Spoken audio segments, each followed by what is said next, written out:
American employment law is really focused on three principles. The first is the general rule is that employees are at-will employees unless there's a contract, collective bargaining agreement, or rule to the opposite. So that means the employer can do pretty much as the employer sees fit. The second general principle is that there are some exceptions to that first general principle, that an employer may not discriminate on the basis of race, gender, national origin, religion. And we've added to those exceptions some principles that deal with discrimination against a person who serves in the uniform of our country, in the military services, and some other areas. The third general principle is that if a person has been wronged in the field of employment discrimination, they should have a remedy which makes them whole for that wrong. The purpose of today's hearing is to look at some very important current topical issues that deal with whether or not we need to revise some of the rules that flow from those general principles. I want to say from the outset, I think it's a consensus of the committee that the three general principles are held in broad agreement by the members of the committee. We're not about reversing the doctrine of at-will employment. We're certainly not about undercutting the notion that discrimination is a perverse phenomenon that we wish to retard. And we're not about the notion that we want to in any way subvert the rights of people to recover if they've been wrong. In fact, the opposite is true. We're interested in exploring some instances where there is at least the question raised of discriminatory treatment. And we're especially interested in also the question of whether or not remedies that exist are in fact adequate when there has been a finding of discrimination against a person.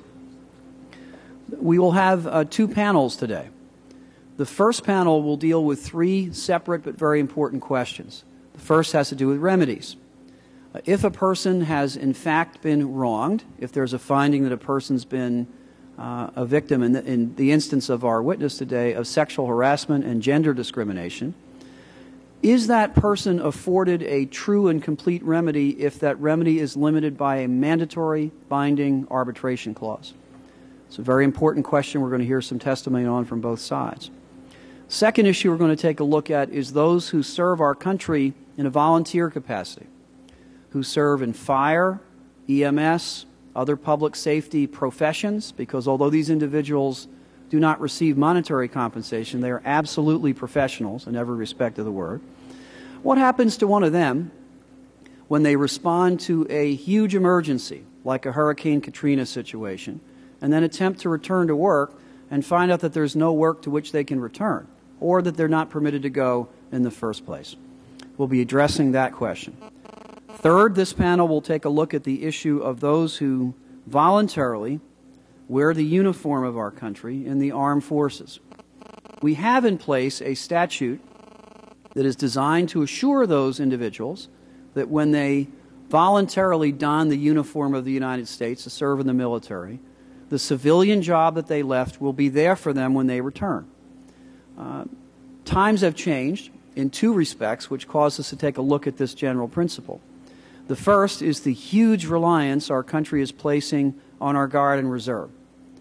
There are hundreds of thousands of Americans who have faced extensive deployments and who are members of our Guard and Reserve and serving with great courage and effectiveness around the world.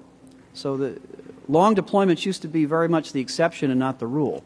Now they're becoming the rule, not the exception.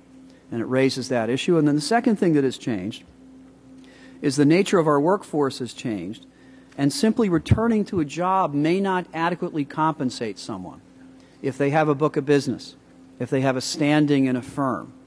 What is necessary to bring that person back to the place that he or she left when they went to serve our country overseas? The second, or frankly, serve our country here at home if the deployment would leave them here at home. The second panel today will deal with the question of the extent to which people are protected against religious discrimination in the workplace. And it will focus on the question as to what extent employers who are required by law to give reasonable accommodations are giving reasonable accommodations. The phrase reasonable accommodations has been substantially litigated, and there is a point of view that the phrase has been watered down to the point where it means very, very little, so that any de minimis expression by an employer of inconvenience now serves to stand as a substantial burden, which would then excuse the employer from making accommodations to a person because of his or her religious preference. So we're going to take a look at that issue in the second panel. Obviously, this is a sweeping array of issues, and not all of them are related to each other, except that they fall under the rubric of employment discrimination law.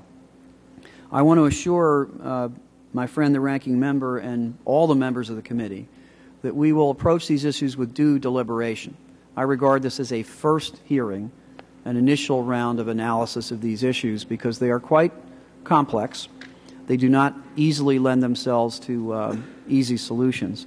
There have been some points of consensus.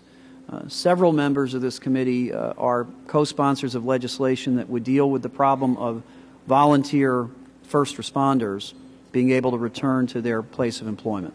This has rather broad bipartisan support. An amendment similar to that bill was adopted by a wide margin in the context of the Homeland Security Authorization Bill earlier this year. There's significant bipartisan support for legislation that would address the question of religious discrimination, as we'll hear in the second panel. But I understand there are significant differences over many of these issues, and we're going to start the process of airing these views out today. I would just conclude by saying that I view this as an exercise in applying trusted principles to new situations. I don't think we want to undermine the principles from which we started, but we want to understand how those principles apply to some very difficult and very trying situations that we'll hear about from many of the witnesses here today.